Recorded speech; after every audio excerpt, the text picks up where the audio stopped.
Alam mo yung pencil? Opo. Alam mo yung pencil, may pambura yan, di ba? Opo. Bakit ginawa yung pambura? Kasi magkakamali. That's it. You're correct, di ba? Pag mali ka, buray mo na. Oo. Pero pag alam mo na mali ka na, so, alam mo na, experience mo na. Gagawin mo pa ba yun? Hindi na dapat. Siyempre, wag na. Opo. To earn, at ayan, kailangan makuha mo yung tinatawag na success. Kasi yung pagkakamali naman, dumarating sa buhay ng tao yan. Opo. There is no such thing an overnight success. Tama? Opo. Pinaghihirapan yan. Totoo. Lahat yan may magsubok.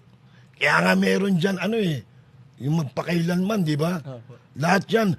All successful person has tinatawag na painful story. Yes. Pero yung painful story na yan, may kakibat na success yan. Accept all the pain and wait for your reward. Yun. Yes. Ganun. Kailangan po talagang i-render yung sacrifice. para- Exactly. Opo. Kaya nga wala nga overnight success eh. May pagsusubok na madadaanan ka. Kaya yung pagsubok na yan, hindi dapat manalo yan.